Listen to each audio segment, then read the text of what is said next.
recording. Okay, I could go on live on YouTube if I wanted to too, but I don't know if I need to right now. I've seen you doing your what is it? Yeah, you that's get what on Facebook Marketplace. That's what me and Nick have been doing. Fart Book Marketplace. Yeah. That's what it was.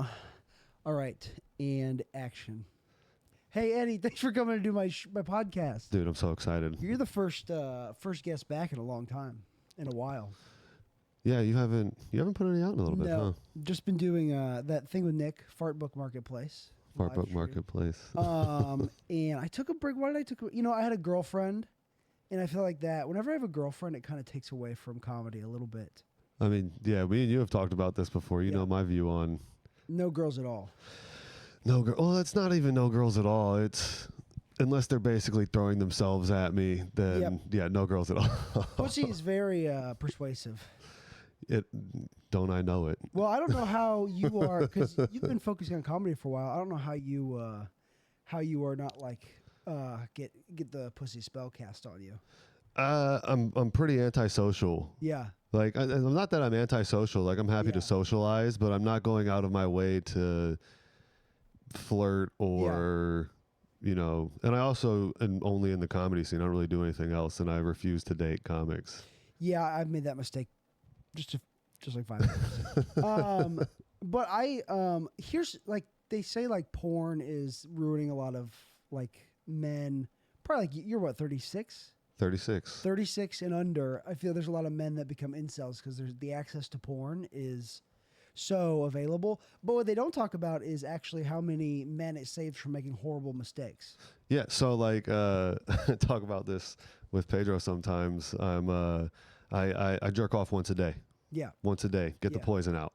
Yeah. Right. That way I know I'm not going into anything like getting distracted. Yeah. Right. And I mean, that's definitely one way. I don't know if anything that I do is healthy. I tell people all the time, my way is probably not the best way for most people. I think, no, I agree. But then sometimes you owe yourself a treat and you can save it up. Nope. You don't? You have to do it once a day? Every day. I like to save it up. No, not me. That's why I'm more of a drug addict than you. Yeah. Because I save it up. I don't want to, I'm so focused right now, right? Like, cause I feel like, I've wasted most of my life. Yeah. And not wasted. Wasted is the wrong word to use sometimes. Like all those years of just absolutely living in the moment with no regard for what was going to happen the next day, they were a blast. They're fun. Now though, it's just like, that's why when I moved to Austin, my number one goal was I'm going to grind for 5 years straight. Right, I'm just gonna fucking grind for 5 years straight. Because the first 5 years, if you get successful in the first 5 years, that's so unusual. Well, and I feel like I'm older. So I started comedy at 30, almost 34. Yeah. So like I feel like I'm behind already. I guess you're behind in how long you've done it, but you're not behind in terms of life experience. No, so it is like a gift and a curse. Yep. Like I like that because I haven't even started talking about most of the stuff that I could talk about. Yeah. When I started, I was doing drug and alcohol stuff, and then I kind of got away from it. That's what I did too. My friend told me it was in Atlanta at Crown Sports Bar. It was like height of COVID. The only clubs in Atlanta that were open were black rooms because black people did not believe in COVID. And no masks in these places. They were right. Yeah. It was mostly Atlanta has... I bet per capita the most hookah lounges of any city in the United States. Really? Oh, I don't know. What's the blackest city in the United States? Atlanta? I mean, Detroit was the first one that popped into my mind. Detroit, Memphis. Yeah, Memphis. But I feel like Atlanta's one of the top black cities. Are hookah lounges huge black thing? I always thought they were like Middle Eastern things. It's not a hookah lounge. It's like they got hookah, they got wings. They've got it's just like a club, but hookah is a big thing in these clubs. Huh. And when I started, I did so many like black lounge club hookah places. I never want to do them again because it's like there's no stage. You're just walking around this club doing comedy, and it's not fun.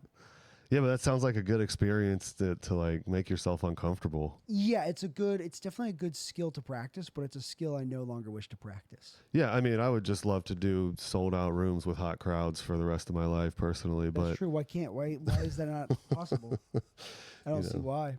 But we do these, but like I love like I am an addict. You know, I'm an addict too, and like I'm addicted to the stage. Yeah. Like I get anxiety if I don't talk into a microphone at least once a day. That is well, that's why I started doing this again, because I was feeling like you have to do so much on your own. That's why I commend you and your ability to like do shows, and you're like doing some stuff on the road now. Dude, it seems overwhelming like 95% of the time. And it seems like a slog. It is, but I mean, it's cool when it's successful. Yeah. You know, but like I also don't like if something bombs from like the producer angle or the joke, it doesn't. That's just learning. Yeah. You know, it's just information. Yeah. That's why like I think it's weird when people are like nervous to bomb. Like I don't just do it. But none of us got in this to like be businessmen.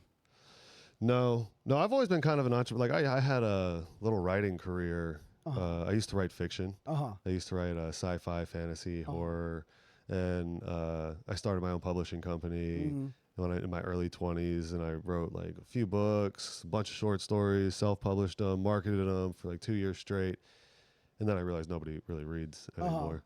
Yeah, no. I listen to reading. But like I just believe in like building your own opportunities. Because like even then when I was looking at like submitting to publishing companies, I was like, why can't I just do this myself? Yeah, make your own publishing company. Cut the middleman out. Yeah. And figure out how to do it my own way. Sounds like you really had a drug dealer mindset. Yeah, I've always had a drug dealer mindset. Did you sell drugs? Oh, so many drugs. What's the most amount of drugs you ever had at one time?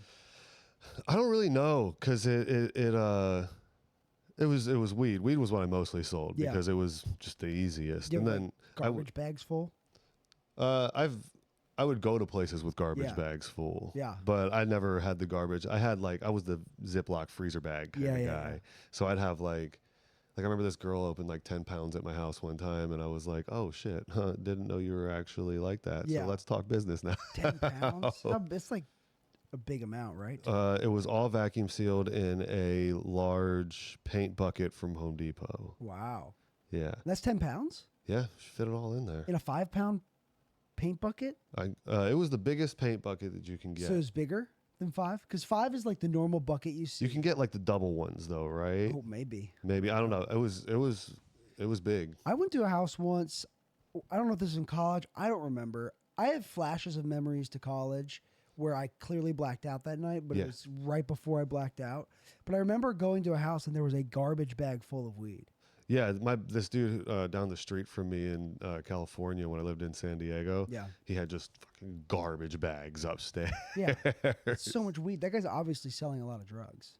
Yeah, I mean, I sold a lot. I mean, I just liked selling weed. Yeah, like it wasn't even about them. I started to do it so that I could smoke for free, and then it just evolved. And one day, I remember I opened the freezer and it was just full of weed. Yeah, and I asked my brother. I was like, "Yeah, we just paid the man, right?" Yeah. He was like, "Yeah." He was like, "Why?" I was like, "We got a lot of profit in this freezer." Yeah. And I was like, "We might need to slow down a little." Yeah. Can you smoke frozen weed?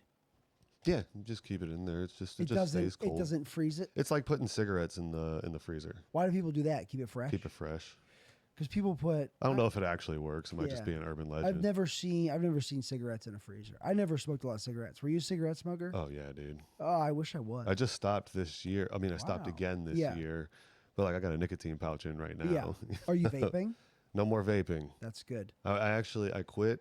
I started vaping to quit smoking. Yep. And then I started smoking to quit vaping because after like a year of vaping, I was like, oh, like I could feel it, like my lungs were heavy. Yeah, it's a different feeling. I don't like it. I feel like it would. There were periods. I had a vape because when I was buying a lot of Kratom stuff, one guy gave me a vape and I would hit it 3 times a day. The nicotine bug does not. That's the only addiction like I've never had a problem with. It's the hardest one that I've probably had to break. You haven't tried to break Kratom. No, I haven't. It would be. I just think you're lucky stars. That stuff never really like, I don't know. That's not true. I was going to say appealed to me, but I used to do, you remember the synthetic drugs? Like, 4FA and 2C. Yeah. Dude, we used to crush that shit. Yeah. I don't even know. Did you ever do 4MMC or 4MCC? It sounds familiar. Meow meow. Maybe. It's like it makes you roll really hard for like ecstasy for like 30 minutes. I didn't. Oh my! It's like a huge problem with teenagers in Russia. but they call it meow meow in England because they like calling stuff stupid names. I saw that Joey Smith sent me a meme. We got some meow meow. Yeah. Joey Smith sent me this reel last night of this guy. It's like being a British waitress be like, can I get a spot of boiled bone? Do you have like boiled chicken over an old rusty boot? See, I wish I could do voices too. I did take a dialect. You could. You just got to take a dialect. Yeah. I mean, I know I could. I just maybe I. British is pretty easy. Scottish is easy. Irish is easy. What's hard for me? I like Australian. Australian's fun. Australian. It's just more of a question at the end of the sentence. Yeah. But that's more New Zealand. Australian is like. Yeah, that was Scottish, New Zealand. Yeah. New Zealand is more like question at the end of the sentence. Where you just you know how you have like the access phrases? Yeah. I can't remember. It's like a key phrase. There's one for Irish. Mine was for Irish. It was 33 fierce bears came running down the road. 33 fierce bears came running down the road. I had a whole book. I might still have it in one of those big storage containers right there. Sammy B helped me reorganize this place a little bit. And you got storage containers set up? That's good. Let's see. That's a paint sprayer. That is moving blankets, which I use as drop cloths. The next one is a bunch of receipts.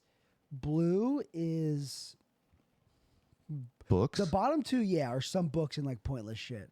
And the problem with those being on the memories. Memories, yeah. The bottom one is, man, you know what you won't see ever again? There's something so special about going through like a picture book, like your grandma or mom made. Those just aren't. It's all on our phones now. Yeah, now it's like the picture frames where you just upload it to the picture frame. Or a frames.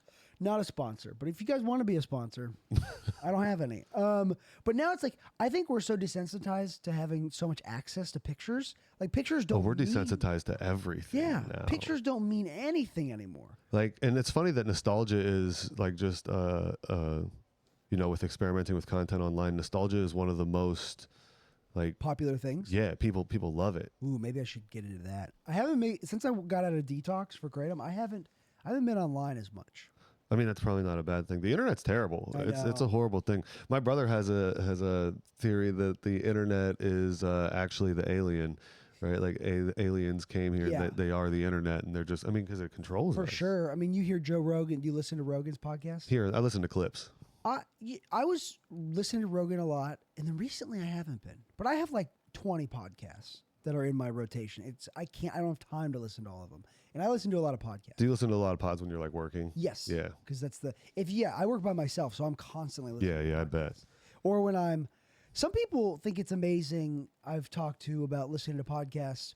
I will listen to it and then I'll stop it and pick it back up later. Some people are like, I can't do that. See, I can do that What with do you mean? With a podcast. That's fine. That's the point. It's That's like the excitement of listening to a podcast. You get to go back to more podcasts. Yeah, and it's like putting a bookmark in a book. Yes. You know, like it's what nobody says like, oh, I can't read this 700-page book right now. I guess I'm not going to. Yeah. That's the only reason I read books is I don't have time to read them in one sitting. Yeah. If I could read, I'd read the encyclopedia if I had time. I read the Bible, but I gotta go to work tomorrow. You know what I've always thought is funny is that we're at a point now where people have to Google encyclopedia, and all Google is a digital encyclopedia. Like how to spell it. Yeah, well, just like what it is. Yeah. Like it used to be dudes who walked around and sold encyclopedias door to door. Yeah. Like that's how you got information. I wonder how much of that knowledge in old encyclopedias was accurate. Or accurate at the time. I mean, because like you printed it and then something would happen, but they made different editions. Was an encyclopedia is just information about stuff? Yeah, it's just where you went to look up stuff. Wow. And people had in their houses, rich people probably had encyclopedias. But there's more. Could you get one big encyclopedia, or was it? It was books. Just different on different. It was topics? like you get like a set of encyclopedias, and I'm pretty sure if I remember, it was just A to Z. Yeah, I wonder if it's worth any. Like old encyclopedias are worth any money. Probably. There's some market for everything out there. We can pull it up. Look, we can do the dual screen, and we can go up here. Oh, nice. Look, everyone, there we are in the corner. Jamie, pull it up. I'm Jamie. This is what me and Nick were doing. Oopsie, something went wrong. Here we go. I'll go to ChatGPT because that's my go-to. ChatGPT is great for a search engine. ChatGPT, Shane Gillis says it's just better Google. That's all it is. Yeah. It also is very encouraging. Like it gives you it checks everything, gives you the information you need, and then if you need to dig in deeper, you can dig in deeper. Are there any sets of inside? But like people who talk to ChatGPT like it's their friend, you know, ChatGPT didn't make them crazy. I can't spell. Whoops. Encyclopedia Tartar. Good question. Yes, there are sets of encyclopedias in Tater. Oops. No, sorry. Tartar Encyclopedia. I miss. For the Tartar Nation. Are there any specific sets of encyclopedias that are worth money? Whew. Jeez. Valuable old encyclopedia. Yeah, Britannica. Yeah. Yes, there are certain sets of encyclopedias for the older collector editions that tend to hold value, sometimes surprisingly well. Which sets are worth money depends a lot on edition, age, completeness, physical condition, and demand from collectors. Ooh.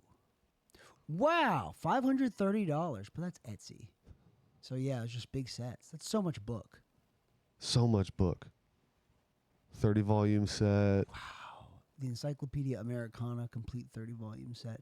30 volumes. Wow. And now, why some sets are worth money and others aren't? Well, And there used to be a dude who'd just walk around knocking on doors, selling you encyclopedias. That was the solar salesman of the day. I think it would have been nice. Like, you know, what was it? Soap salesman? Isn't that a thing? They used to have soap They salesmen. made soap in Fight Club. Yeah. Like that would be what an interesting life. Being a salesman, okay, being the bet, like those were just jobs. Salesman, inventor. When I was a kid in elementary school, we had like a thing where we had to invent a new invention, and mine was like a thing that rolled up like 3 different types of string. It was like fishing line, rope, and then like some other string. Just rolled it at the same time. I don't even remember. I just remember it was this device, you cranked it and it would just roll stuff up. That's one thing I liked about writing when I used to write fiction was you just Yeah. get to, like, I love just making shit up. Create. Yeah, and you could just like invent anything you Yeah. wanted to, and it worked. Why? Because I fucking said it did. Yeah. In elementary school, there was a time where I think I was like a pretty creative. I think this is just where I first figured out like I could be creative was like writing. I think I remember enjoying creative writing to an extent. I loved creative writing. It was the only thing I ever paid attention to in school. Did you go to college? For 6 months. Yeah. Not to learn anything. Just cause? I actually, I wasn't going to go. And then the college I went to, my mom convinced me because she said it was like 70-something% female. And I was Yeah. like, let's give it a shot. Good ratio. Got some good chances there. Where was it? Longwood University in Farmville, Virginia. Oh my gosh. You're from Virginia? Oh, you Yeah. said you're from that area. Yeah. No, I was born in Woodbridge, Virginia. Woodbridge. It's up northern Virginia. Woodbridge is a wine. It is a wine. It's a cheap wine. It is a cheap wine. But they have a really good. It's actually an accurate representation. That's my dad. My dad drinks a lot of wine because he can't drink beer or brown liquor that often because he has gout. So he'll drink white wine. Oof. Well, yeah, gout seems like the worst. I hope I do. Yeah, it doesn't seem like a good time. That's where your ankles get all fat. Your ankles and your knees, and you can get like kind of like it's uric acid deposits in your joints, and then it solidifies. And then it swells up. Swells up, yeah. And I thought I had gout one time because my ankle swelled real bad, and it's when I was drinking a whole lot. I don't know. Maybe I do. It might have been like temporary gout. There was no end to that. Yeah, if I thought I had gout once in my big toe because it was hurting, and then it kind of went away. But it's just like the uric acid builds up in your why it hurts so much. This is what I know. I could ChatGPT it right now, but I'm going to tell you what I know or what I've heard. The uric acid, like in your finger, it builds up in the joint, like right there, and then it's like it crystallizes. So the pain is the crystals like in the joint. Yeah, I think that sounds right. It seems like it hurts a lot. Human bodies are so weird. It's crazy how like when you're a drug addict, alcoholic, you're just like, nah, I'll be fine. I'll be fine. I still have that mentality of like I don't need health insurance. I'll certainly if something bad happens, I'll figure it out. Emergency room, you get free care. If you don't look at the bill, it's free. I have learned going to the emergency room twice in Austin. I've and been once in to Atlanta. many emergency rooms across the United States. Do you have any bills that you haven't paid? Oh, for sure. Probably all of them. Yeah. How's your credit? Oh, bad. Nice. Me too. Do you have a roommate? No, it's just me. They approved you? Reduced rent housing. That's nice. Being poor finally worked out. That's where it does work out. You get reduced rent housing. It's right downtown. It's great. That is a good spot. Dude, I can get everywhere so fast. It's just you? Just me. How's it compared to this, like size wise? It's probably similar size, but it's a different shape. Yeah. Like the kitchen is not like a separate kitchen. It's like you walk in and it's like a hallway kitchen. And then you have a bigger open like living dining space and then bathroom, bedroom. Do they call it a studio? No, mine's a 1 bedroom. Okay. Because Joey they call it a studio, but it has a bedroom. Oh yeah, that's not a studio. No. That's a one. Does the bedroom have a door? Yeah. Oh yeah, that's a 1 bedroom. He lives down. Let's see. You got this. He lives down that way. Yeah, that's. I don't know. People, I heard rent in Austin is coming down because they overbuilt and people just aren't moving here as much anymore, which is great. Because like I've been in a lot of expensive cities, and everywhere I go, people are always like, "Oh, it's so expensive," and I'm like, "It's really just the same." Yeah. Honestly, I came from Atlanta, same price. Yeah, I've lived all over. I mean, now like they're like, "Oh, well, you could live in this place that nobody's ever heard of for a quarter of the price." It's like, well, yeah, I want to live there. Yeah, of course I could. I don't want to live there because then my wage won't be as high there, and it'll be expensive there still. Yeah, dude, I lived in West Virginia for a little while, and it is the poorest state in the nation, and I get it. I get it. Yeah. It's a beautiful, beautiful state. You know? Beautiful. Mountains are beautiful. Some of the best snowboarding I ever did was in Snowshoe. Oh, yeah, Snowshoe. I forgot about Snowshoe. Is that West Virginia? Yeah, I thought I was hearing something on the... No, it's fine. I lived in Colorado for a couple years. Great. Right when I was 18, I worked for Vail Resorts and just snowboarded. You're a snowboarder? Yeah, yeah. So have you been to Snowshoe? No, maybe when I was really little. It's like the one time I went, they got like, I don't even know. They got so much snow. It was like snowboarding out west. Dude, that's wild. Snowshoe is awesome. Out west is, I got spoiled out there. Right? Oh, then I got old, so like I don't snowboard anymore because I need my legs for living. Yep. I was kind of sad when Snowshoe was the last time I think my dad attempted to snowboard, and he couldn't because of gout and it affected his foot. So it was just me and my brother and my uncle were doing it. Dude, snowboarding's fun. Snowboarding's very fun. There was a time in my life when I would have been like, yeah, man, I might try and do something with this, but dude, that shit fucking takes it out of you though. You mean like be a professional snowboarder? Or just compete in some way, maybe not a professional. My friend Wes Bernhardt lives out, he's like one of my best friends since first grade. I have one friend who's been my best friend since the first day of kindergarten. Nice. And then another friend since I didn't like him in kindergarten apparently, and then I liked him in first grade. And those were those two friends like defined my childhood. And you still talk to him? Yeah. Nice. Wes, it's his birthday on the 30th. And then Blake, I talked to the other day. Wes lives in Breckenridge. And my dad used to work in Breckenridge for a long time. Sick. Breck feels very much like working class from my experience. The people that live there. But really any ski town. Yeah, I mean, everybody, like most ski towns that I've been in, like the people who live there are just the people who work there. Yeah.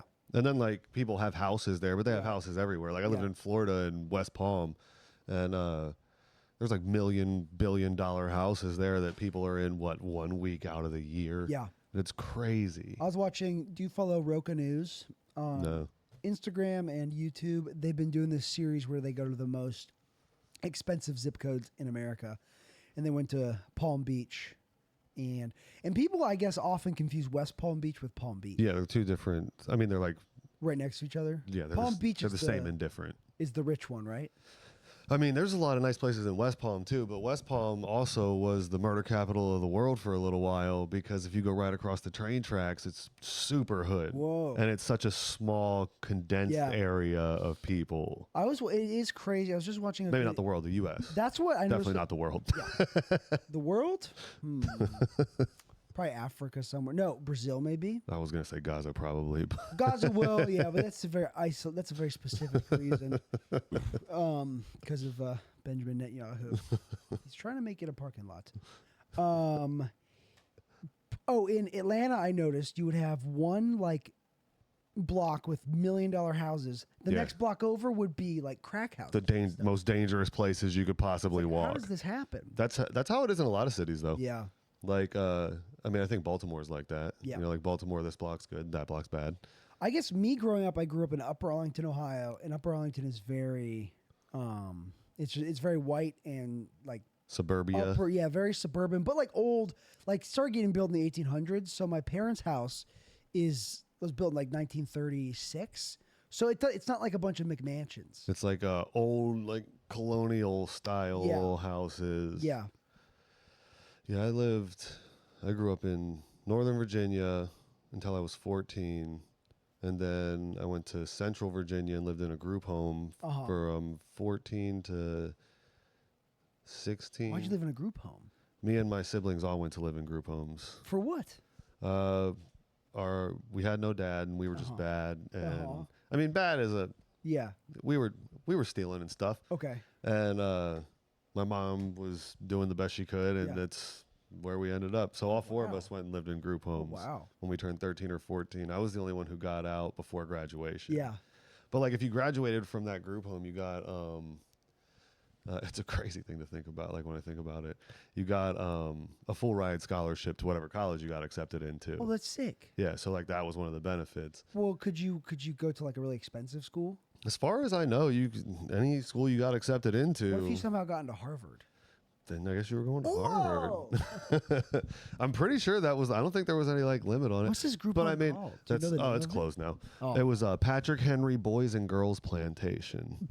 Plantation. Yep, in the middle of Virginia. Boys and girls. Yep.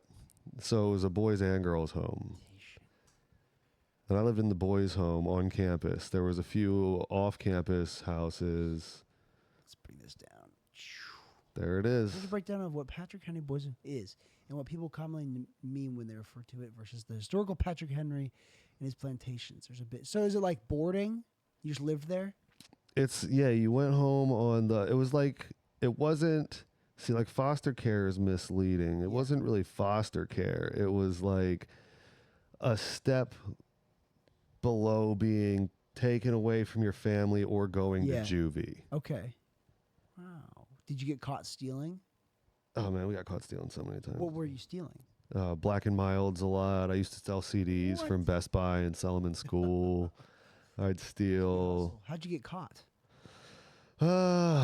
One time my brother got caught stealing from CVS, the Black and Milds. How? They're behind the counter, aren't they? Not back then. They were just on the aisle. Oh, wow. So you could just go and fucking swipe them. Yeah. And we had this stockpile of Black and Milds. I mean, we were like, I don't know, 11 and 9 or something. We were kids. And then we'd steal, I don't know, we'd steal everything, dude. It was, if we could steal it, we'd steal it. It is, I think if you're going to steal, I think do it from like Home Depot or like the big box stores. I know they prosecute, but I mean, don't steal like big. The easiest places to steal from now are anywhere with a self-checkout. Yeah. You just put that shit in the bag and walk out. Yeah, that's true. And then like at Walmart, if like the guy's checking your receipts at the door, they don't even look at your receipt. No, and they're also not allowed to Stop you. Yeah. Why not? Because it's like a safety issue. You can sue. Or it's for safety. They don't want anybody to get shot or anything, chasing somebody for a bag of socks. Yeah. Like, that's why all these, I forgot. No, the socks are locked up. Yeah. I actually had a bit about that I just remembered because I went to Walmart to get deodorant. Yeah. And then you had to wait for somebody to come open the cage, get the deodorant, and then they put the deodorant in another plastic box that you had to take to the front, and that they would take off when they paid for That's it. hardcore. I was like, yo, this is crazy to do. Deodorant? Just Walmart, you're billions of dollar corporate. Just let people steal the deodorant. Is it are they worried about people or people's like I think out here it's selling it? I think out here it's the homeless. You know what? I think that, or I think what people do is they then just sell it on eBay or something. Maybe. I mean, yeah, I guess you could. Or Amazon. Amazon. Yeah, deodorant. I guess you could do that. You can sell anything on Amazon. Some guy got caught recently. He had a crew of people, but he had stolen $10 million worth of merchandise from Home Depot. I think I saw that. Yeah, he would sell it at his like hardware store. Oh, he just go into the hardware store and sell it? In his hardware store, he owned one. He would sell it himself at his hardware store. Great profit margins. Yeah, $0 up front. Great profit. That is capitalism at its $10 million, finest, right there. like, dude. At some point, that's crazy. you made over $1 million. Stop. Yeah. Why do you keep going? Greed. That's it. People get addicted to greed. 10 million, dude. Stop at 5 million. Dude, that's what I'm so happy that happy is a weird word. It's been good growing up poor. Yeah. You know, like especially for stand-up comedy. Like I don't care. That's another reason that I don't date, because one, my time is more important to me now than ever. Yeah. And I don't have interest in small talk, and I'm getting older, and I can't even feign interest most of the time. Right. But also the money, dude, shit's so expensive now. It is expensive. Like one day it's going to cost you $200, you know? To do what? Just like go out to dinner and shit. Yeah, do you think you go out to dinner? You also, not drinking changes the dating game completely. Yep. You know what I mean? Like, there's only so many cups of coffee you can get together. I see these people do it. Yeah, being having to shit together at the same time. That is a funny thing about if you're getting coffee with somebody. Like, hey, do you want to maybe need to shit?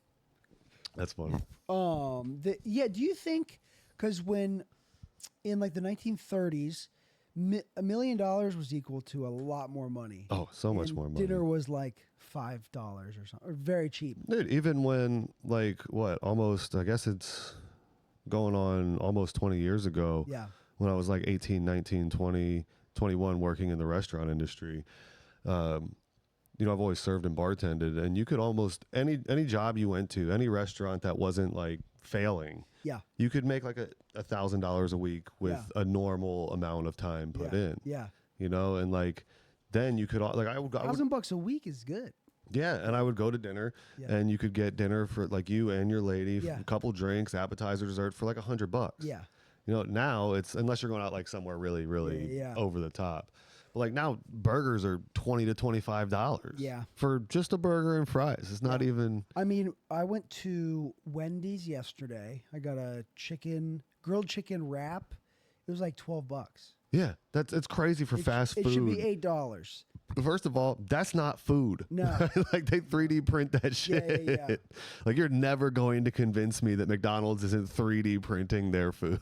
I don't really I mean, Wendy's I feel okay with. Recently I've been doing a lot of ground beef and lettuce. Dude, ground beef and rice is amazing. Great, but I just don't have time to cook anymore. I do not even ground beef. No, I could find the time. Like you can find time to do anything, but I almost always have something else that needs my attention more. Yeah, what are you eating primarily? Frozen pizza, Chipotle, and whatever I eat at my restaurant. Oh, and a lot of Pizzeries. Fuck Pizzeries up. Well, that's what I'm saying. Pizzeries, I've been doing, it's I don't think it's even $8 to get 2 cheeseburgers all the way just wrapped in lettuce, no bun. Dude, Pizzeries is the best deal around, and it tastes good. It's $8 is not that bad. You can get I'll normally get like 2 double cheeseburgers, fries, and a milkshake. It's less than $20, and then and then I've hit my minimum calories for the day. That's like 2,000 calories. Wow. You know, and then I'll normally eat a couple more times. Yeah, I can't eat like one time and be fine. No, but like that way, if for some reason something does happen and I get busy and I can't eat, because like I don't really eat when I do stand up. You know, like I'll eat before or I'll eat after. I'm not big on eating and then going on stage. No. Like it's not. Like John Panette or someone used to eat like a bunch of spaghetti before going on That's stage. Crazy to me. You sleepy? Don't you get sleepy? Yeah, I don't really feel like doing stand up after my tummy's awful. I don't know. Maybe they're just used to it. I think a lot of people are made different. Do you drink a lot of caffeine? Oh, I drink so much caffeine. I think that definitely affects how much I crash after eating. See, I don't think caffeine affects me at all, really. Really? I never have. Like I'll drink a half a pot or a pot of coffee a day, and then like a couple Red Bulls. Yep. I like to drink a Red Bull before, like when I go out for the night to start doing stand up. I like to drink a Red Bull, and then normally, depending on how long I'm out, I might drink another one. I love a White Monster. I don't fuck with mine. I White like Monster? I like regular flavored Red Bull. I can't even do sugar Red Bull. I have to do sugar free. Nope, I want the sugar and I just want the regular flavor. I don't want any other flavors. No, I like just like regular. And I know it's terrible. Like Red it's Bull not good for you. Red Bull should have never came out with blueberry and watermelon. Dude, people fuck with them. Watermelon, suck my dick. Yeah, watermelon is the dumbest flavor idea ever. It's just I don't know. It's like they have these like Jolly Rancher drinks. I do like a watermelon Jolly Rancher. I like a watermelon Jolly Rancher. I haven't had one in forever. Not a watermelon Jolly Rancher drink. It's just dumb, like stupid syrup. Yes, but the C4, the C4 energy drink. Yeah. The strawberry Starburst one is pretty good. I used to fuck with Bang. Bang is crazy and it's good. I used to fuck with Bang. Bang, cherry vanilla cola, Miami cola. They had good. They had something called Star something. That's the one that I would always get. Bang. What I like about Bang, are they not making them anymore? I don't know. I wonder. I'm gonna figure it out because Bang. I feel like they had a big moment and then they kind of. Yeah, they did. It was like Bang was everywhere. I think something happened with maybe they had some ingredients in their drink or something. Have you ever seen the CEO? No. Bang Energy. Spelled it wrong. Is it still around? I think so. I feel like I saw a Bang in a store recently. I have two. It was really popular. Do you think they just didn't have the money to? Because like their placement in stores depends how much money they spend to like be in the store. Because like eye level, I think is the most expensive. Because that's what you see. You can have, and down low is the cheapest. Yes, Bang Energy, but its ownership and situation changed a lot recently. And its future is murkier than it used to be. Made by Vital Pharmaceuticals in late 2022 after losing a major false advertising lawsuit alleging misleading marketing around their super creatine. Vital Pharmaceuticals, Bang's parent, filed for chapter. Ooh. Oh, so Monster just owns them now. Oh. So, interesting. Who owns Monster? So if you're drinking Bang, you're drinking Monster. Huh. Lists about 10 flavors on its official site. Many of the extra product lines and side brands pre-workout drink. Seemed hard seltzers. Bang made a hard seltzer. Dude, there was Mountain Dew. There was hard Mountain Dew. Hard Baja Blast. Dude, I saw hard Mountain Dew in a Target in Florida, and I was like, "This is the most Florida shit I've ever seen in my entire life." Right before I went to detox for kratom, I drank and did some other stuff, and I wish I'd tried the Baja Blast hard. The hard Baja Blast. I wish I tried it because I'd seen it in my. God, the hangover you must get from that. Yeah. Oof. Wow. Bang CEO. So they don't have a CEO anymore. But there was a picture of the original one, and he looked crazy. He's all banged up, dude. Yeah, he got too banged up. Yeah, This guy? Yeah. Hell yeah. Why did they choose this? I would expect nobody else to be the owner of Bang, to be honest. Here's a scope. The original Bang, Jack Owick. Jack Owick founded Bang through parent company. Wow. And so does... What else does Jack Owick own? He was known for bold marketing, aggressive branding, and pushing Bang into the spotlight. Interesting. Bankruptcy plus sale. Who controls Bang now? Monster. Huh. What? Yeah, let's see what's his name? Jack Owick. Weird last name. He looks shady. He looks like he has a bunch of failed businesses. Jack Owick do now? I love when they bring. Sometimes they'll bring up pictures, the same ones. This is crazy. AI Energy. Here's what. After losing, was removed from leadership role at Bang. He's since launched his new energy drink brand, AI Energy. Later rebranded AI Ultra Dopa, which he's promoting as a nootropic cognitive plus. So this is just an energy drink guy, energy drink salesman.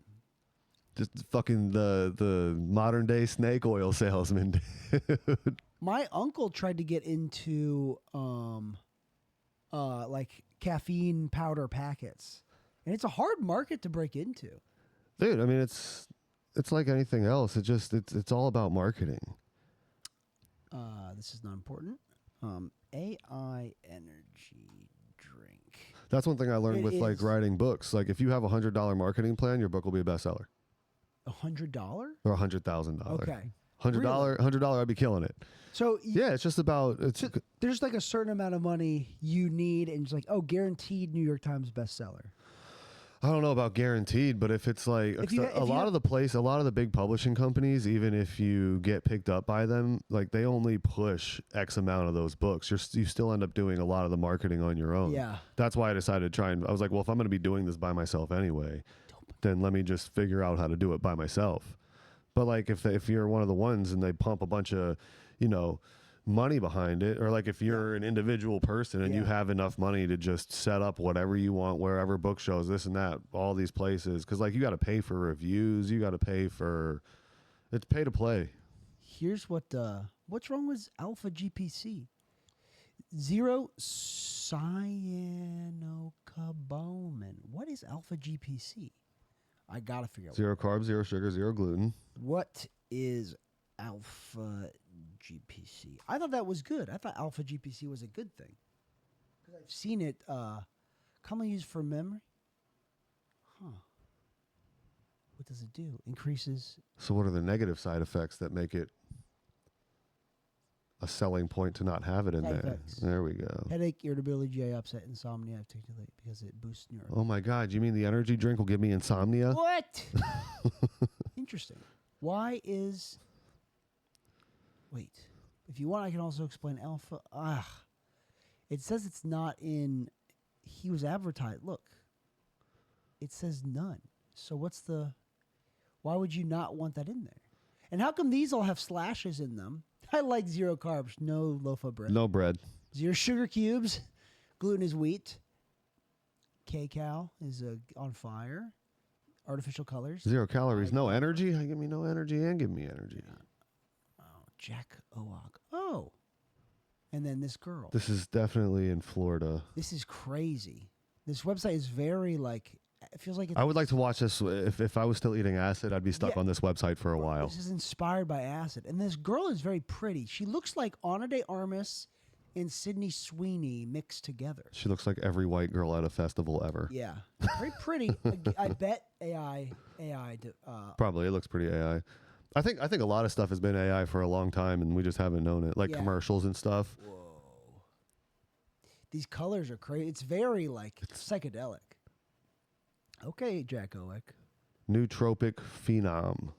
Nootropic Phenom Jack Oak. Well, that's pretty From the cool. creator of Bang. See, do you think that's a good thing to put as far from the creator of Bang, right? The energy drink that I had to file bankruptcy on. Most people probably don't know. Yeah. They're just like, oh, this guy made another one. This guy from the creators of Bang. Yeah. What would you, if you weren't doing comedy, what would you do? Oh, man. I don't know, because before I started doing comedy, I was pretty much over life itself. Yeah. I mean, I would find something. Yeah.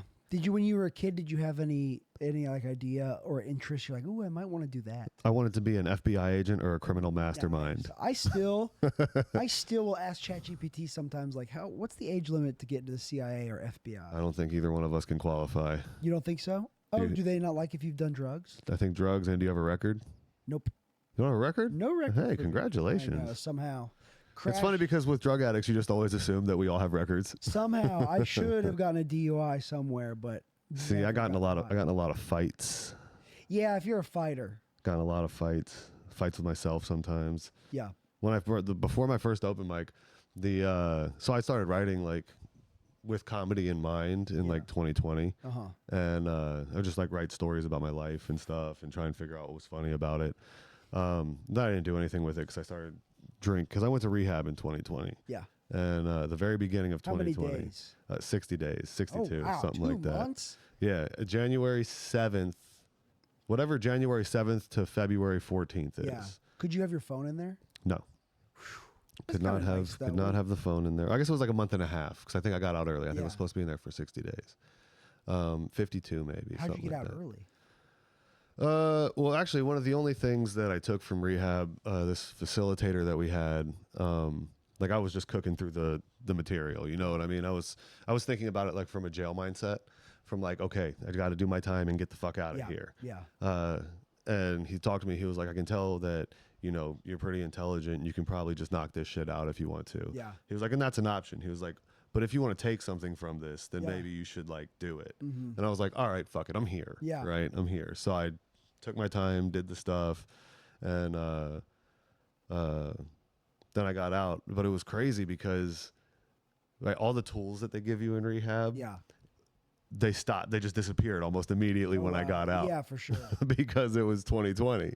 Oh, because of COVID? Yeah. Oh. So like I went from like the pink cloud, you know, like, okay, I'm going to these meetings, I'm doing this thing, I'm journaling, I'm doing all this stuff, to all right, well, we're inside now. Yeah. I have none of these access to any of these things. Did you relapse at all, or just like No, not during COVID, after COVID. Yeah. Okay. Okay.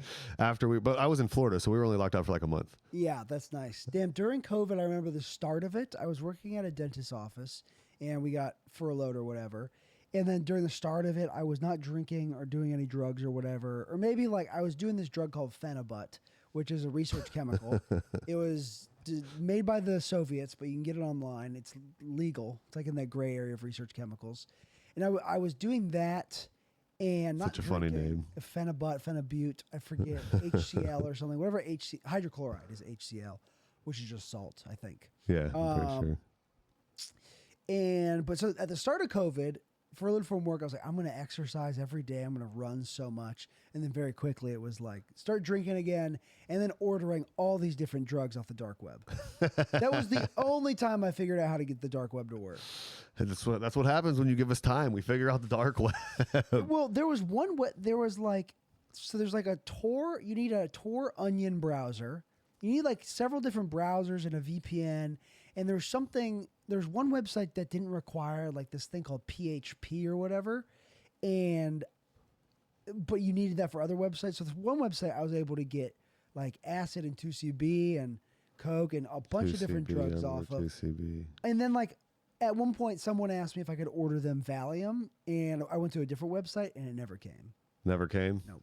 Just got your money. What'd you pay with crypto? The person who wanted it, yeah. Yeah. He gave me like $100 in like Bitcoin. Yeah. And I used that, and it just went to nowhere, I guess. See, I got big into crypto in 2020.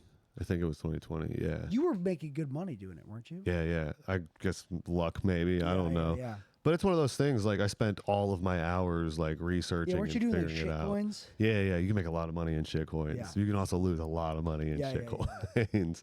How did you? You just said you would browse like. Dude, I'd be on Reddit a lot. Reddit and Telegram, and I just look to see, you know, if I saw something interesting, I'd look at it and I'd get in and get out. Like get in, double my money, get out. You know what I mean? And then I had some long holds too that ended up paying off. Yeah. But I made I think I cashed out like around 20,000. But I made at the top I had like 45 or 50 grand. Oh my God. Yeah. I've never had that much money. Yeah. Ever. Me at one time that was the most I think I'd ever had. God. That wasn't immediately going to someone else. Yeah. You know what I mean? I think comedy, you stick with it long enough and you work at it, most likely you'll be successful at it one day and make money doing it. But I'm like, whenever that first like big check hits, I'm like, wow.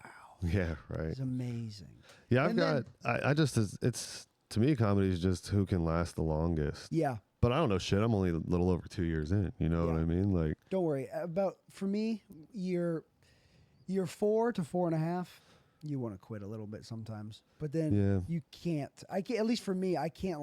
I just can't imagine doing anything else, really. Well, that's the thing. I don't know if that'll ever happen because, like, in my head, the option if, like quitting comedy, then what? I'm just gonna go back to drinking and being a bartender. Yeah, I can't imagine. I mean, I want to do something in the entertainment industry, no matter what. But comedy, it seems like the most fun.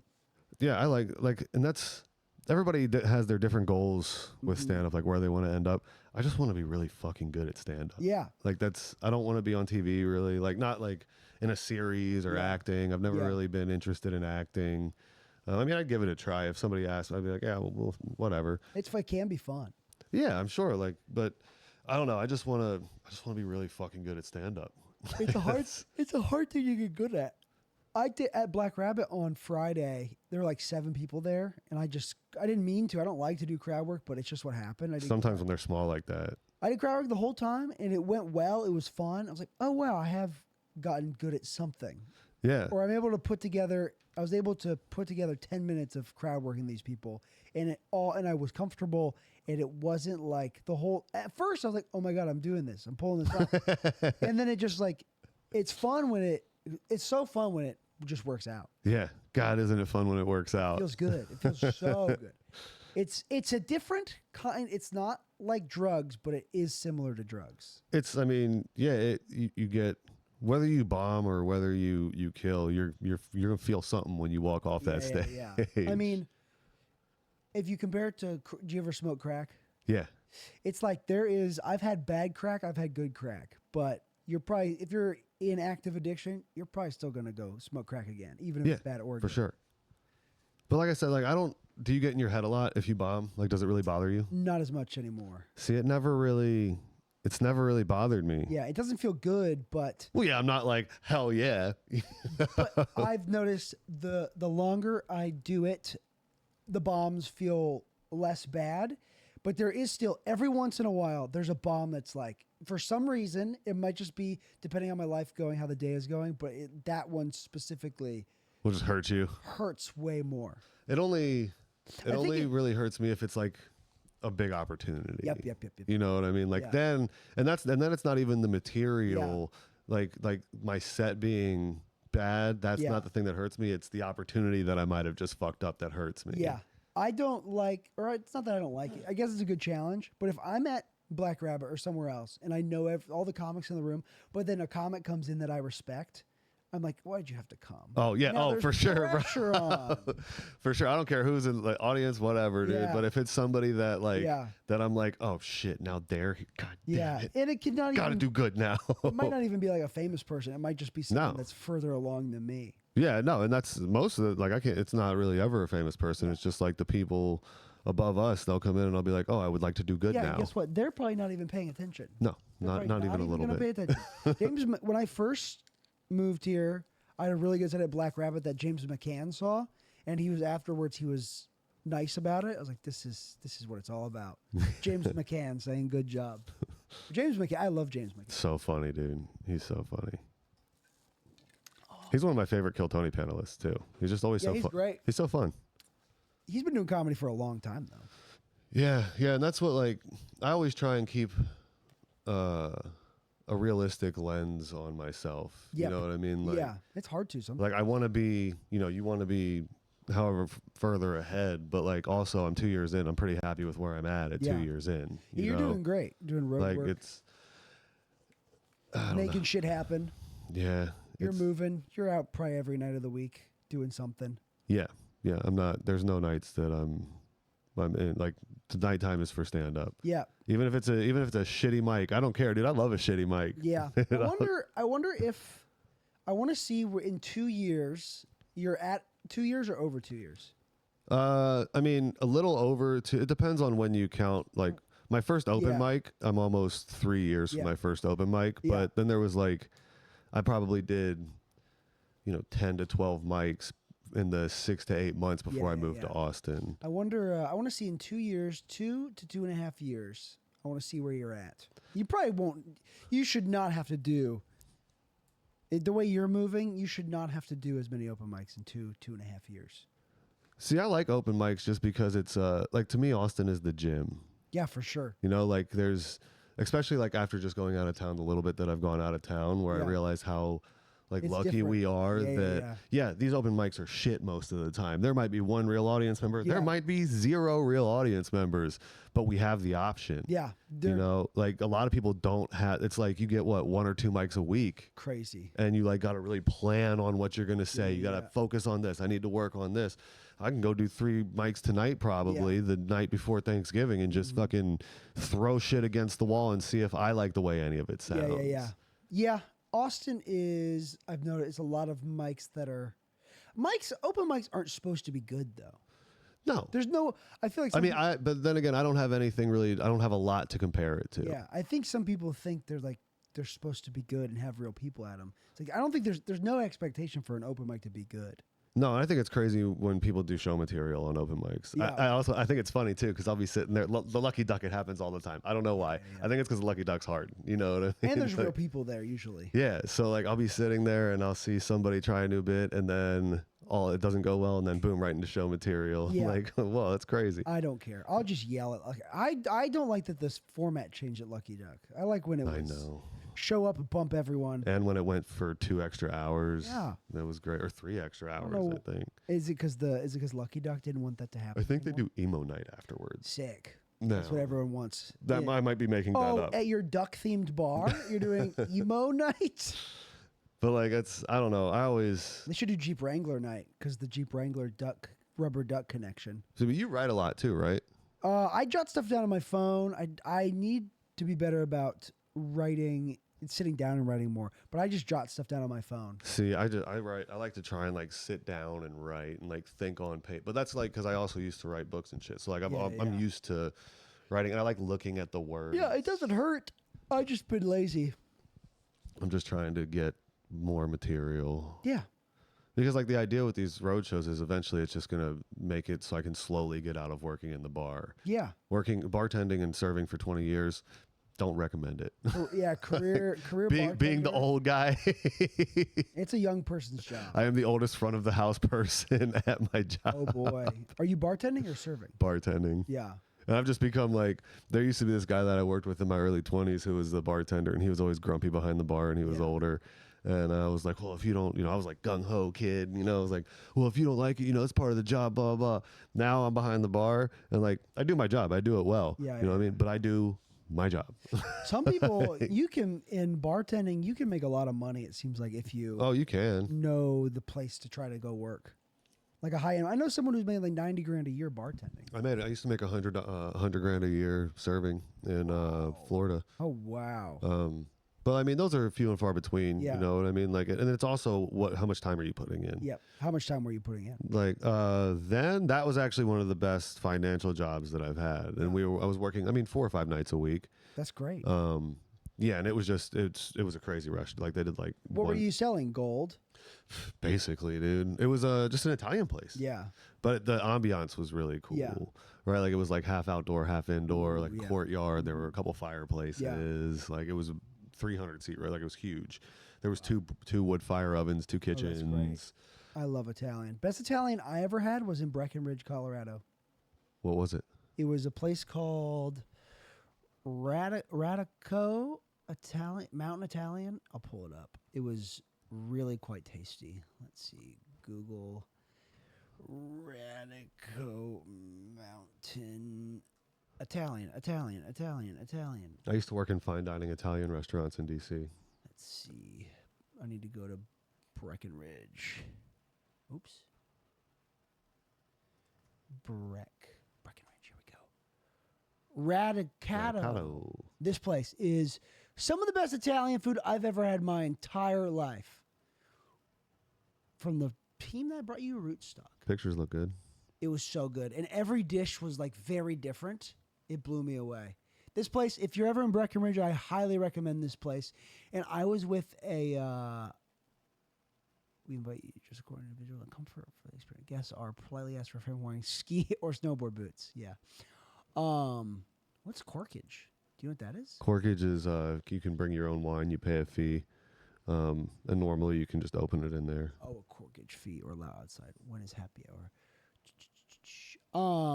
I was with a bunch of locals and like townies, people that live there, so they just hooked it up for us. Yeah. Because the people that work there are just... Or all the homies.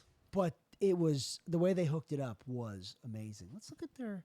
That was one cool thing about working in probably any restaurant industry, but like fine dining in DC, we'd know all the guys at the other fine dining restaurants, and we'd go in and the chef would send you out whatever, and bone-in ribeye, $225. 38 ounce dry age. How big is that? That's 38 ounces is a big ass steak. 16 ounce, 16 times 3. It's almost 3 pounds. That's so big. Why would you get that? That's probably a share with the table kind of ribeye. Wow. I don't know. I bet I could eat it. I could too. I'd be pretty full afterwards. I remember. Oh shit. Seals. There was this beach in California where you could just go hang out with the seals. This place was so good. This place was, I'm not exaggerating, the best dining experience I've ever had. It was nice to be like taken care of like a celebrity, even though we were just like townies. Yeah, it does feel cool to, like when I was doing drugs and drinking all the time, and I loved living like a rock star. Yeah. Like I just would always I was the guy who I'd make $300 to $500 at night, and then I would spend it all buying my friends drinks at the bar. It does feel good. And then I'd wake up and be like, God damn it, I need to go to work. That's why I feel like if I ever had millions of dollars, I would buy everyone dinner so quick. Yeah, I mean, millions is so much. It's crazy so that like a billion. If you think about a billion, people hear the word. That is a million millions. Yeah. Like, is it really, or is it 1,000 million? I think it's a million millions. I'm pretty sure. I think that'd be trillion. No, let's see. I think it's 1,000 million. Because 100,000, 100 million, 900 million is 900 millions. How 1,000 million is. How many millions is a billion? I think it's 1,000 millions. But 1,000 million. I mean, it's still a lot of. It's so much money. 1,000 million. Yeah. Yeah. So it's crazy. 1,000 millions. Yeah. It's a trillion. Yeah. A trillion. I mean, we'll see the first trillionaire on the books in our lifetime for sure. Well, it's gonna be Elon Musk. Yeah, I'm sure there's someone in like Saudi Arabia or Russia that's already a trillionaire, but it's not. Dude, money is just gonna become pointless. Yeah, I mean, a lot of places aren't taking cash anymore. I think that's crazy. I think they're trying to have like a universal currency. I do think the United States is moving towards a more like price surveillance type state, and everyone gets like. That's why the Waymos are out, dude. Crypto. Yeah. The Waymos aren't here for fun autonomous driving. That's why they got cameras everywhere. They're watching us. That's a good point. I haven't thought about that. They're fucking watching. They're just driving around watching us. I think it's because they also don't want us to drive eventually. Well, yeah. No, they want us to Wally. Yeah, bro. That's what they want. They want us to just be fat and dumb. The Waymos are kind of dicks. Like I don't like them. I was getting a haircut yesterday, and I was it's a Texas barber service, which is a great barber shop. No, that's where the guy who cuts my hair did his school. Yeah. Over there, and there was in the parking lot, there was like you could only go. Oh no, wait! I think that's where he works right now. You might. It's a barber shop. Yeah, it's not the barber school. Yeah, that's where my buddy works. What's his name? Ben. I've gotten a haircut by Ben. Yeah, that's the one who. Oh, okay. I know Ben. Who stands my hair up? Twice. That's crazy. I had David yesterday. Shout out David. And there was a Waymo. It was like a one-way thing. I was trying to go the wrong way. I was like, sure, this Waymo will move. Wouldn't budge. I think it started to budge, but I was impatient, so I went back. One time when we were outside of Mothership signups, I don't know if you were there, some girl left her purse in the Waymo, and this guy was just standing in front of the Waymo so it couldn't drive away until a cop came, and I guess they got in the Waymo and got the purse. Oh, wow. How do you are Waymos unlocked? No, I think the cop had access to it. I wonder how cops have access. I don't know. Let's see. I did see a Waymo get pulled over one time. Really? Yeah, it was in front of Gold's Gym. Cop was just talking to nobody. I made a reel of it. What was he doing? He was just standing at the window talking. Nobody in either front seat. Was he talking to someone? I assume maybe there was someone on a speaker, maybe? Yeah, that must have been it. What? Emergency override and shutdown. If a Waymo car is blocking traffic, stopped incorrectly, or involved in an accident, police can... You know that means they had to have Waymo training at the police station? They do? I mean, if... They must. They had to learn how to do it. Camera footage. Likely, any company, Waymo, can receive warrant or court order. Police can get camera footage, sensor logs, GPS path, black box type data. Ooh, do they have black boxes inside a Waymo? Passenger safety. I don't know. They cannot drive. That's so funny to me. They cannot remote control it. They cannot give live feeds or recordings. They cannot attach their system to override the vehicle. Well, you know we have Elon Musk's robo-taxis out here, too. Yeah, I've seen those. Those are so much more like... Those are like undercover Waymos. Yeah, you can barely tell. The robo-taxi's written on the side, and you almost can't even see it. Is there a steering wheel in the robo-taxi? I assume so. Let's see. I think it's just an automated Tesla. Robo-taxis through Tesla have a steering wheel. Good question. The answer is which Tesla robotaxi you mean? No, it does not have a steering. Publicly revealed purpose-built robotaxi. No, it does not have a... Can you sit in the driver's seat? Why Tesla's the robotaxi revealed is called Tesla Cybercab, but it says robotaxi on the side. According to Tesla, the Cybercab has no steering wheel and no pedals. It's built for fully autonomous driving. That's crazy. Why no wheel matters? I'm not getting in those things. I know, it's scary. I have not ridden in a Waymo yet. You know that, have you seen Elon Musk's robots? The Tesla robots that he's building? Oh, dude, they're nuts.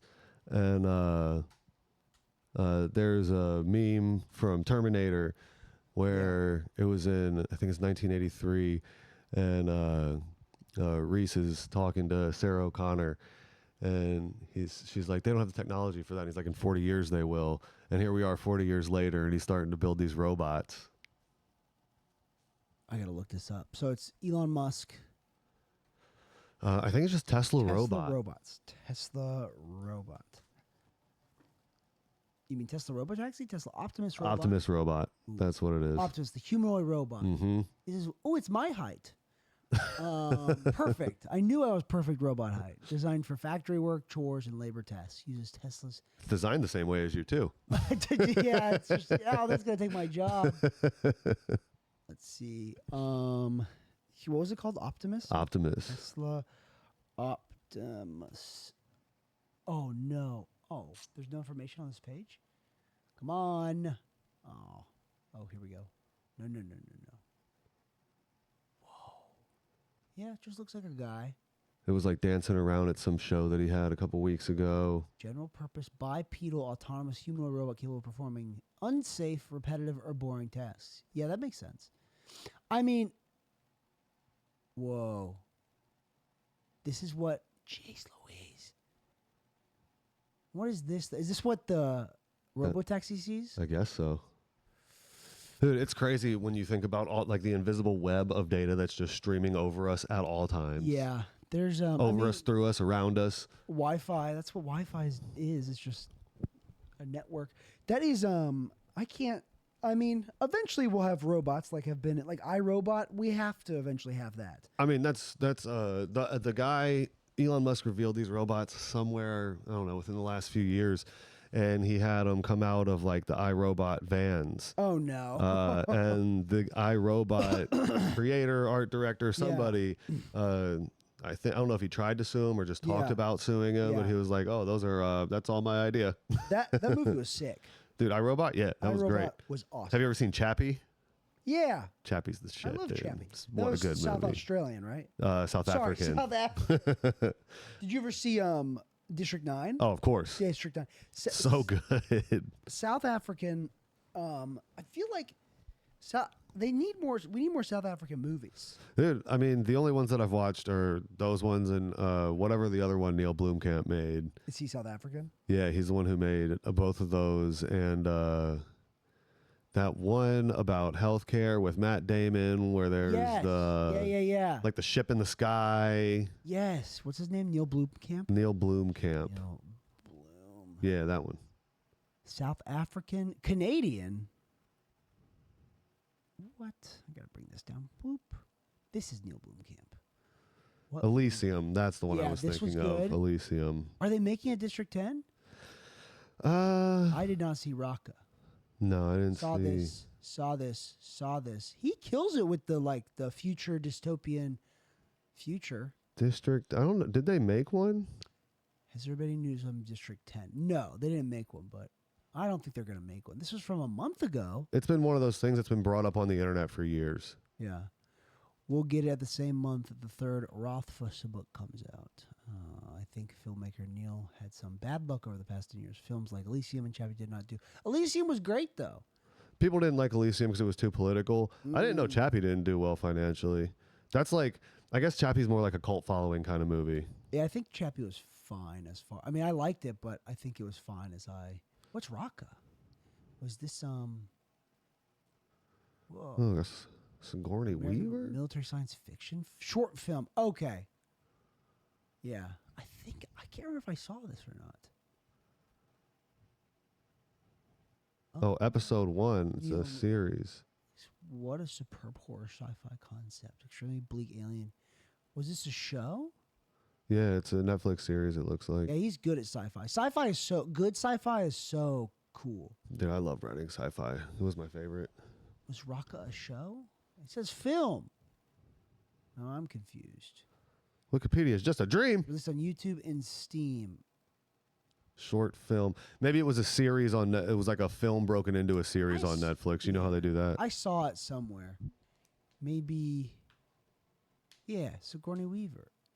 I swear I saw it. It might have been. Yeah.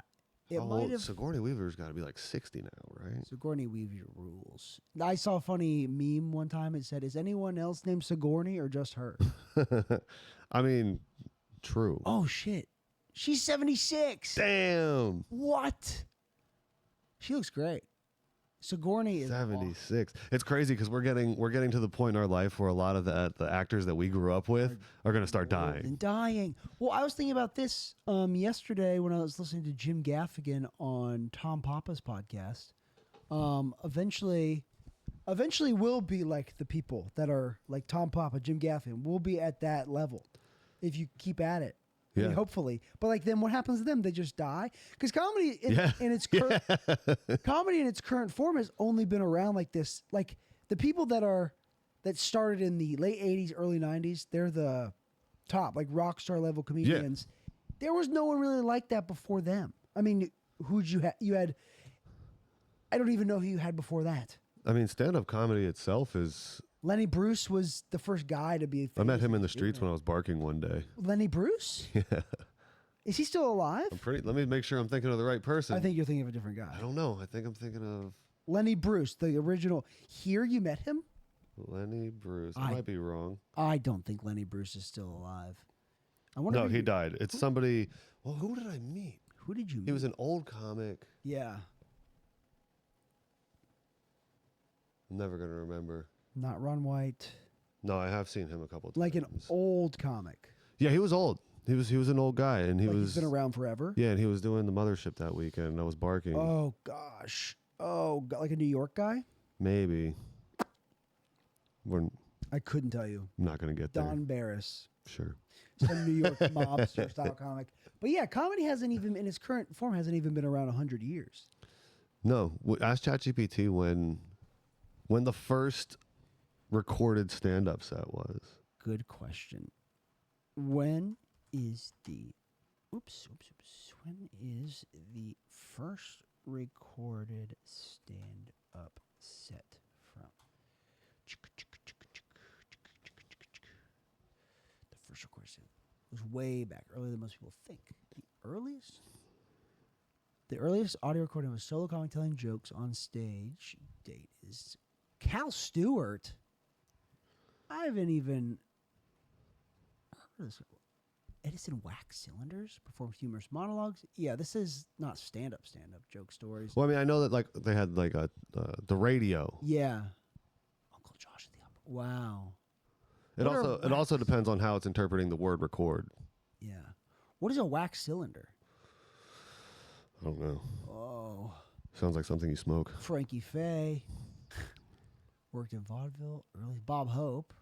When's Lenny Bruce? You're literally not crediting Lenny Bruce? ChatGPT. I don't care about that anymore. I want to find out what is a wax cylinder. One of the very first ways humans ever recorded and played back sound? About the size of a Red Bull can? What? Made of wax? On the outside of the tube, tiny grooves were carved into the wax to store sound. But... Oh, I think... Whoa. The sound vibration move a needle. The needle carves the vibration into the wax in spiral grooves. To play back, another needle rides the grooves and vibrations. Ask it to show us a picture. But if it's wax, won't it? Well, I mean, records were wax, weren't they? Vinyl? Yeah. Is that a form of wax? I mean, they get worn down over time. Or they had wax on them, maybe? Or maybe I'm thinking of picture wax cylinder. Oops, picture please. Oh, it's gonna make one. Okay, it's gonna make me a picture. I didn't want you to make one. That's fine. I guess we'll get a picture here shortly. I wonder what it's making. It's making art of some kind. My ChatGPT is a hard worker. Create another image while you wait. You can add now.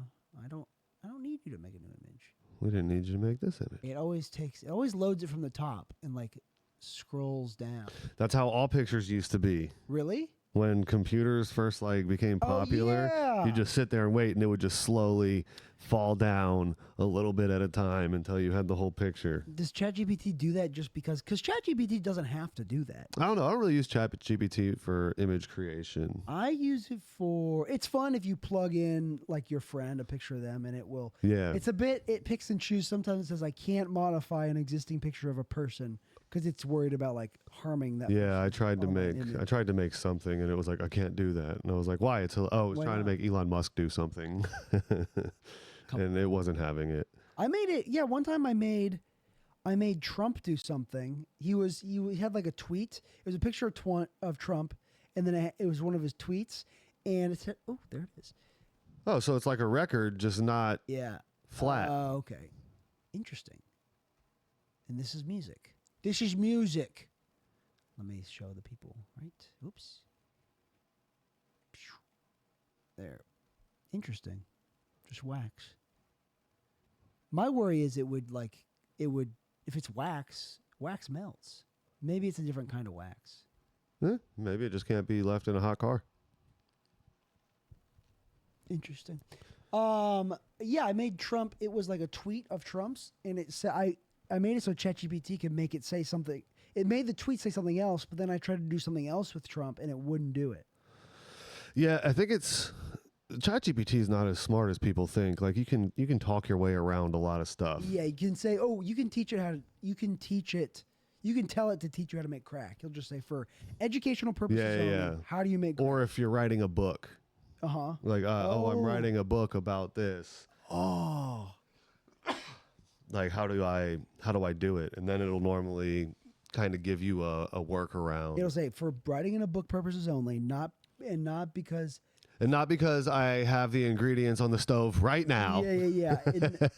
But ChatGPT will say in a way, it's like, and not because you're going to do this. Just to be clear, I value your safety. No, you don't. You're ones and zeros. You're bits and bytes. You don't. It's crazy just if you pull yourself out of it and look at the world we live in from the outside, which I'm sure is how everybody feels all the time at every point in history with every new technological advance. Yep. You know, but like now it's just everything is on a screen. Kids now I was watching Kids are screwed. Dude, I was at the airport and there was a family there and their kids each had little iPads and they were coloring on them and they just had to tap the color and tap the place. Uh-huh. And the thought I had was like, we aren't even teaching kids how to color inside the lines now. Oh, so they're just we're just fucking their motor skills from the beginning. Yeah, I mean, I think my hand, I rarely write stuff by hand anymore. And when I do have to write a bunch, my hand gets tired very quickly.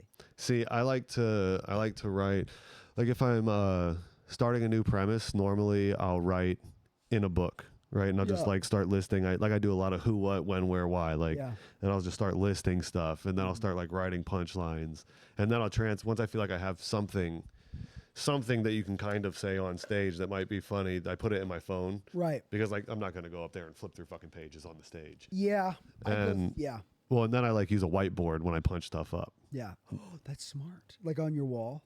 I have 3 different whiteboards. Yeah, I feel like you can't have.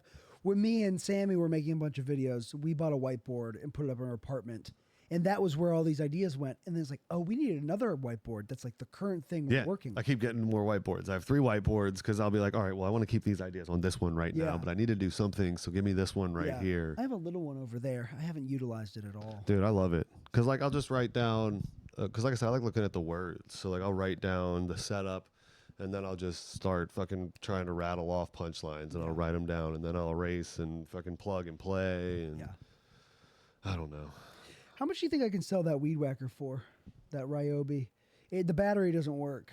I got it from $75. I got it. That's based on nothing. I might list it like battery not included. Battery's broken. That's based on vibes alone. Because I have the battery over there, but it says it doesn't work. Do you do a lot of landscaping stuff? I used to. Yeah. I really don't anymore. Landscaping is it's good. I did it for a while when I was in West Virginia with one of our buddies. And dude, we had this one job. It was at this like $1 million home we were painting the exterior of, and it was it was like the roof was levels. It was like flat. Yeah. Was it one of those big box houses? Kind of. Huh. But and it was on the side of a mountain, and there were bees. bees nests there. Bees. So we're just underneath here, Yeah. looking, rolling these ceilings in like this little tiny space, hoping to God that bees don't get us. Not bees, sorry, wasps. Hoping that the wasps don't get us. Bees good, wasps bad.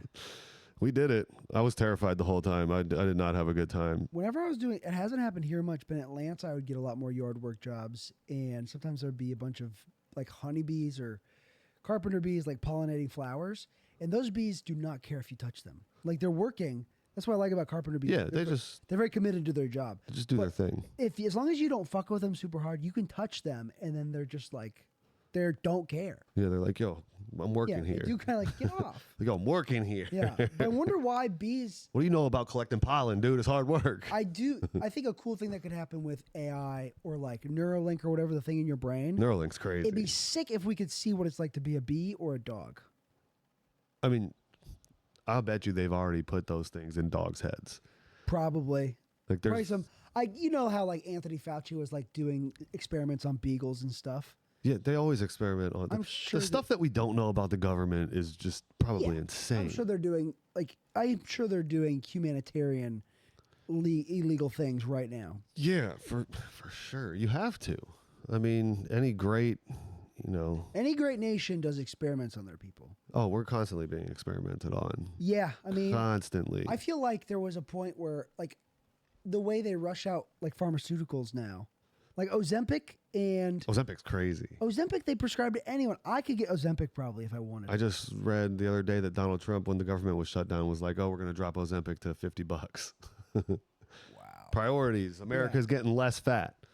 We might all die, but they're getting less fat. But they like the people that prescribe it. They don't like prescribe it by like body weight or your specific body. They just prescribe the same amount. I guess so. I think technically it's for diabetes, isn't it? Yeah. Yeah. But it makes people lose weight. Yeah. And I don't know how that works. I don't know. It can't be healthy. I know that. This thing came off. Ooh. Now it's extra crisp. It is. That's like Same amount of crispness. That was like a radio announcer. Does it sound different? Test 1 2. Test 1 2. I don't. Maybe. Maybe. I think the fan, the wind makes it. I don't think it matters. Dude, yeah. I don't know.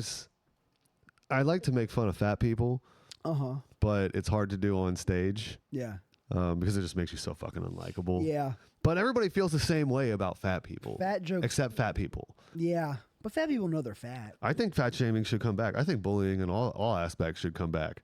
You know, not like aggressively like making people kill themselves, but physically. Like, yeah, dude, I had a bully, and I mean, look at you now. Yeah, you're a drug addict. All right, maybe I'm not the best case, but like, dude, people take pictures in other countries with fat Americans because it's such a wild thing for them to see. I think I've heard different.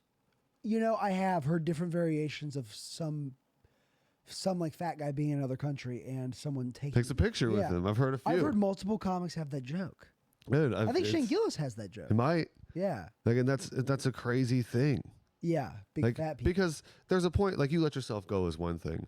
We're talking about the kind of fat where it's just like, yo, you gave up. Yeah. Like, some people, and it's not healthy. You're dying. Did you see The Whale with Brendan Fraser? No, I saw the trailer. It looked good. Great. He gives such a good performance. He won an award, didn't he? He won the Oscar. Yeah, that's what I thought. It was so good. And that movie was based off of a play. Well, this is the same and different. Brendan Fraser's coming back for a Mummy remake. Yes. The whole original cast is, I think. Really? Yeah. Because they tried to do Tom Cruise and it didn't do. I just saw it the other day. I was like, nice. I'll check Tom that Cruise out. One or No, the new Mummy. There's a new Mummy with Brendan Fraser. That's what I read. Brendan Fraser. Either that or I'm a wealth of misinformation. Mummy comeback. Coimed back. No, not yet. There's no what? But has said he wants to return. Where did you see it? On the internet. Let's see. Rumors claiming the Mummy 4 is secretly filming the Renaissance. Yeah. Let's go to Google. Let's see. Sorry, Sigourns. Later, Sigourney. Mummy.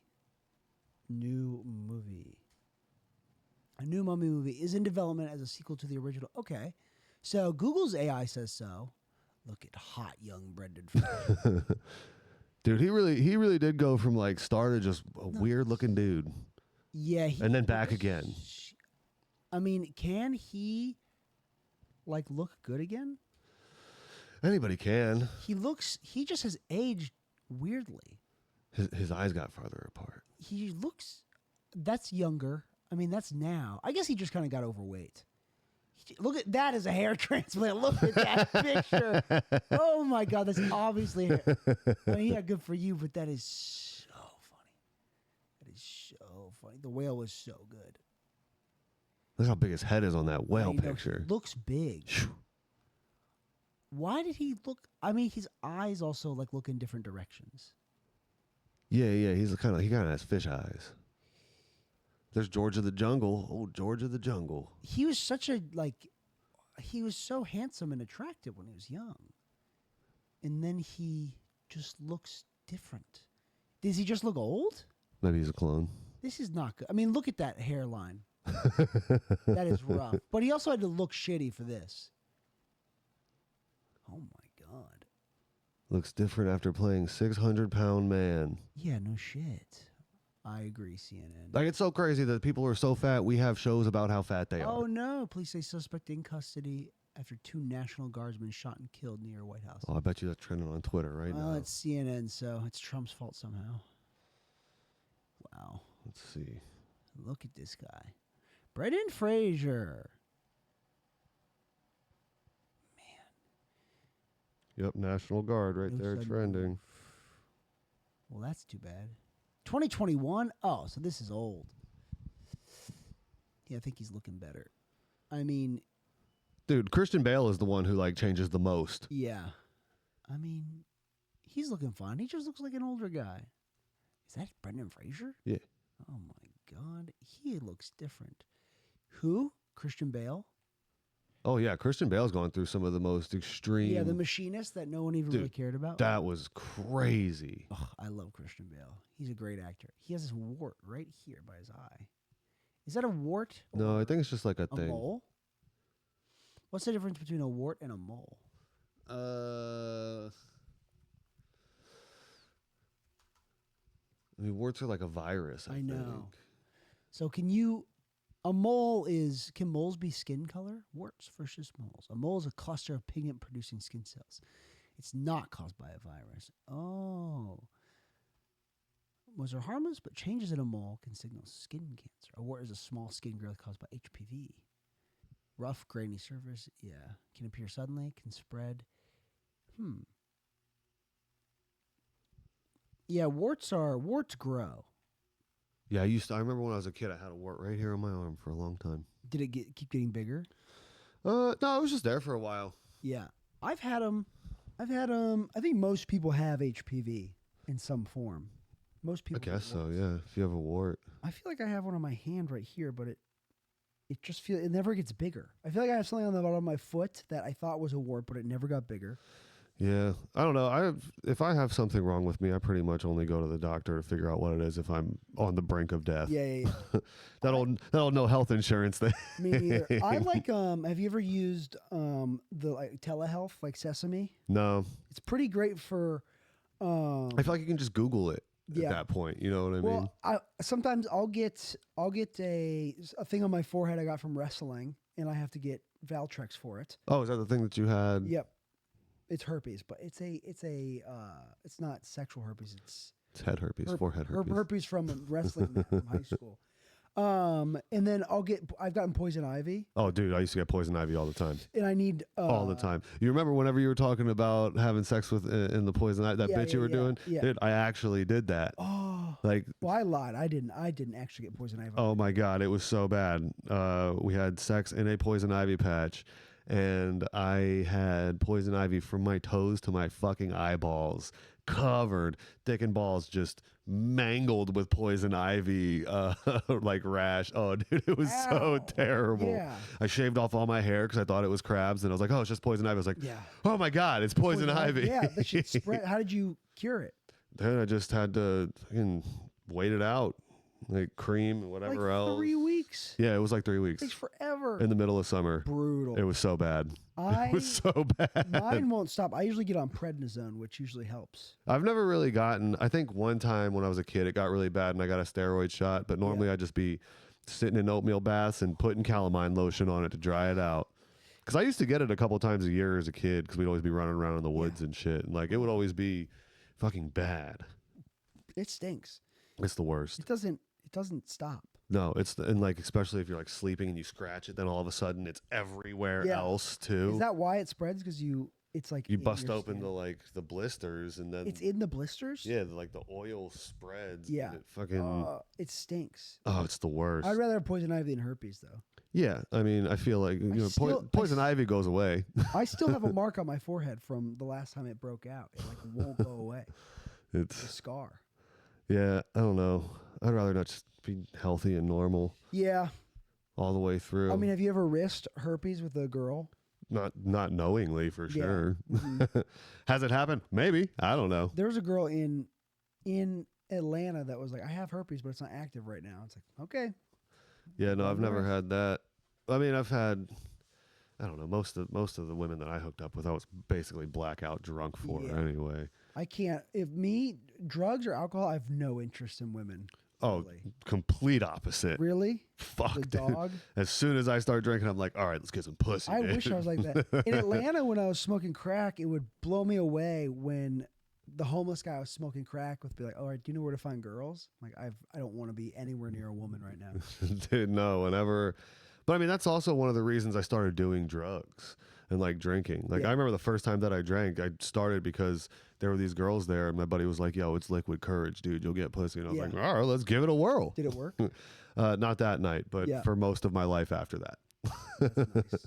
I think some people, it definitely is liquid courage, and then other people, it just isolates. It does. It depends on like what part of your life you're in, I guess, because like back then it was like alcohol Fight Club. Yeah. Whenever Tyler's talking, like they figure he's like, I'm everything you wanted to be. Like that's when I drank, that's what I would do. It was like I wasn't like shy or it was like, oh, here I am. Like, no, I can blame alcohol for anything. I can be this fucking cool guy, whatever.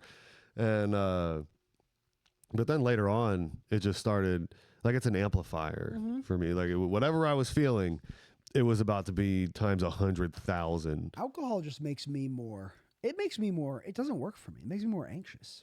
Oh no, not me. It took anxiety away from me. Like, it makes me overthink more because I'm just like, oh, people can tell I'm drunk. Oh, see, not me. I didn't care if they could tell I was drunk. Damn.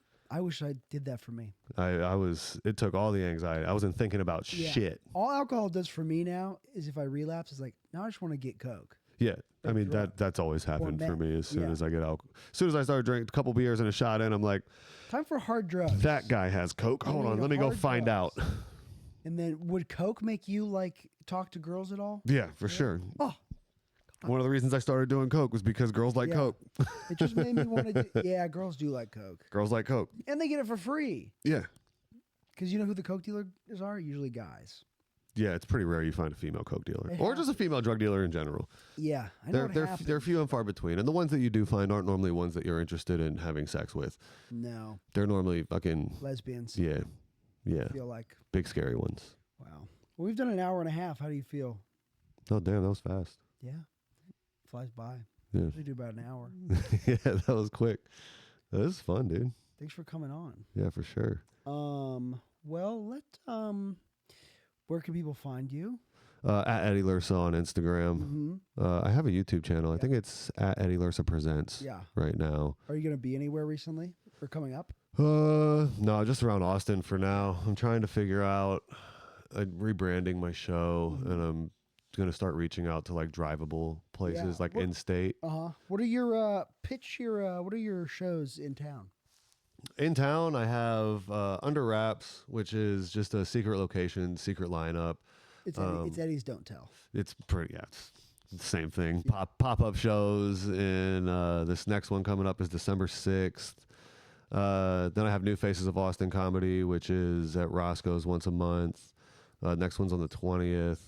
That one's fun. I love new faces. I never make money on it. It's just Yeah. it's I just constantly eat It's it. funny. It's funny when people get booked on that. It's like they've been doing comedy forever. They're not a new face. Dude. It's just whoever does good at the mic. Right. You know, like so I remember somebody came at me one time and they're like, "Oh, well, this person and this person." I'm like, dude, I'm just trying to help people get up on stage. Yeah. Dude, that's what that show is for. Right, like I don't really do a bunch of time. New I do and old faces. Yeah, new and old faces. Whoever's it should be called working faces. Yeah. Right? Yeah. Like people who are actively working on stand up. They did good on the open mic faces. Yeah, they keep coming back and they're getting better, or I just met them and they crushed, Yeah. or I want to get booked on their show. dude, and it's so funny. No, I don't use that one for that. Oh, nice. You use Nope. the other one for that. Yeah, every once in a while, but like I still won't. I only spot swap with people who I also think are good comics. Yeah. Like I won't spot swap just to do someone's show, you know, if I don't think that they are going to do well on my show. Yeah. That's smart. Because at the end of the day, I just want to have a good show. You know what I mean? I want the audience to leave happy. I want everybody to have fun. One of the most important things is that the comics have fun. Yeah. Like I don't ever want to catch through the grapevine, oh, I gotta do Eddie's shitty show. Yeah. You know what I mean? I don't ever want to hear. That's why I'll cancel shows sometimes. Like if it's not going to be good, we're just not going to do it this time. And it sucks because then I have to reschedule a bunch of people, and I feel bad because you know they didn't get up for a spot they were supposed to get up for. But it's better doing that than you know doing a big empty room with fucking 0 people in it. Even 5 people. Yeah, I normally if I have 10. That's good. If I have 10, we'll normally roll. Yeah. But I mean, if there have been a couple times when it's been like an hour or two before and it's like 6 tickets, I'm like, all right, we can't do this. I've done Nobody's gonna have fun. There's someone thinking of right now. I've done their show a couple of times and it was not fun. Yeah, I mean, it's like it's the way it is. You know, like I'm always grateful for any stuff. Like I'm one of those guys. I'll talk to fucking one person and have a good time. Yeah. Like Shakespeare's, dude. I love going up at Shakespeare's. There's 2 people there. I'm like, bet we're gonna have a good time for a few minutes. I need to start there's a period where I was trying to go there every Tuesday and just get up on that show. Is that Tuesday show changed hands again? Who's doing the Tuesday show now? Last night it was Matt. It was Joe Newcomer. Before that, it was Matt who? Rivera. He's doing Shakespeare's now? Oh wait, last night was Wednesday. No, last week was Tuesday. Yeah, last right? night was Tuesday. Yeah. So I think he's on Tuesday. I know Leo's got the weekends. I don't really know. I just go and try and figure out who's there. Yeah. Whose toes do I gotta suck for some stage time? Yeah. Yeah. I feel like there was a time where I was in really good practice of going to there and just getting up. And then I stopped. I think, I started making stuff with Sammy and I just was prioritizing making stuff. And now I'm finding I need to start just going to more open mics again. Yeah, I just like to fucking throw shit against the wall until I figure it out. I've got so many new minutes right now that I just like and hate. Mm-hmm. You know what I mean? Because like I've got some stuff that's working well, so I want to stop doing it and make more. Yeah. Comedy. All right, everyone. Thank you for listening. Thank you. I'll be back next week, probably. Next week. I won't be here, but it'll be great. Yeah. Eddie, thanks for coming on the show. For sure. Thanks for having me, bro. Goodbye, everyone.